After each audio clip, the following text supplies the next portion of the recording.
Bonjour. Alors j'ai constaté que la proposition infinitive avait encore des secrets pour vous. Et c'est la raison pour laquelle j'ai décidé de vous refaire une petite capsule vidéo à ce sujet. Vous allez voir, finalement ce n'est pas si compliqué. La proposition infinitive, ce sont des petits cartons colorés, une paire de ciseaux et une feuille blanche. Remettons les choses en ordre. Une proposition infinitive dépend de ce que l'on appelle un verbe de tête. Un verbe de tête, c'est un verbe du genre « je dis que », c'est-à-dire un verbe déclaratif, ou bien un verbe du genre « je pense que », c'est un verbe d'opinion, ou bien alors il vous reste les verbes de perception « je sens que ». En français, tous ces verbes introduisent une proposition subordonnée introduite par que dont le verbe est à l'indicatif. En latin, vous avez derrière ce type de verbe une proposition infinitive. Le verbe est forcément à l'infinitif et le sujet à l'accusatif. Madame Dormal vous a fait une petite capsule sur tous les infinitifs qui existent en latin. Vous avez deux infinitifs présents, un infinitif présent actif que vous reconnaissez à la désinence ré, un infinitif présent passif que vous reconnaissez à la désinence ri ou i, un infinitif parfait actif que vous reconnaissez parce qu'il est construit sur le thème du parfait auquel j'ajoute ic, et un infinitif parfait passif qui est lui en deux morceaux, c'est l'auxiliaire être, donc sc en latin, accompagné du participe parfait passif à l'accusatif.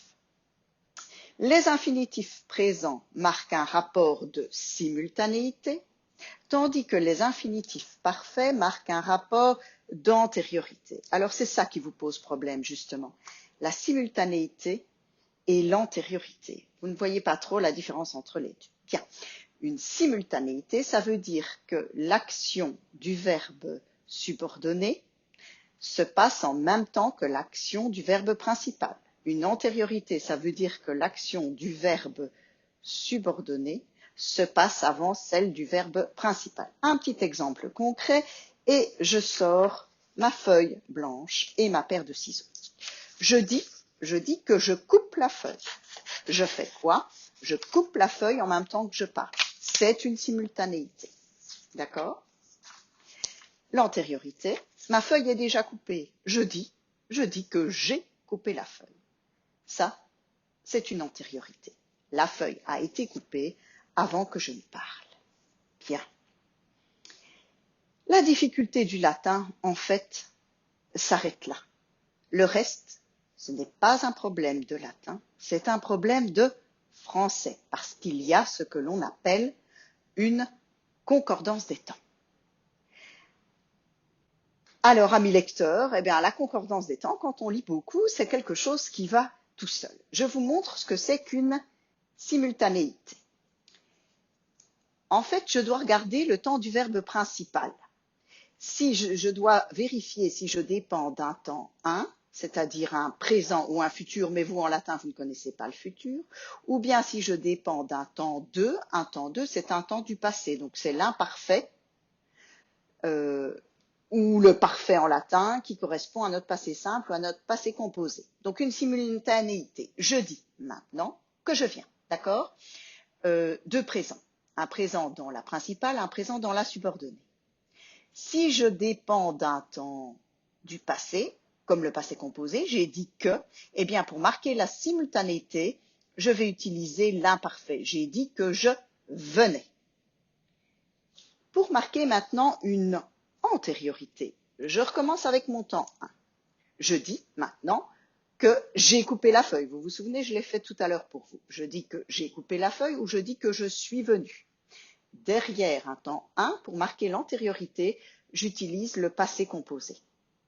Et derrière un temps 2, derrière un passé composé, pour marquer l'antériorité, je vais utiliser le plus que parfait. J'ai dit que j'étais venu, j'ai dit que j'avais coupé la feuille.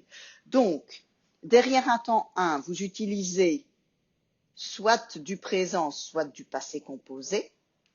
Derrière un temps 2, vous utilisez de l'imparfait ou du plus que parfait. Tout cela se trouve sur votre G15. Alors, vous avez aussi le petit exercice sur la proposition infinitive. Vous vous souvenez? Et vous avez un scan avec le corrigé de cet exercice. Eh bien, dans ce petit exercice sur la proposition infinitive, vous avez en réalité un panel de toutes les possibilités. Donc, on joue sur la simultanéité, l'antériorité, sur la dépendance d'un temps 1 ou d'un temps 2, sur les infinitifs passifs ou les infinitifs actifs. Allez donc revoir cela et je gage que dans très peu de temps, la proposition infinitive n'aura plus aucun secret pour vous. Bon travail et à bientôt. Au revoir.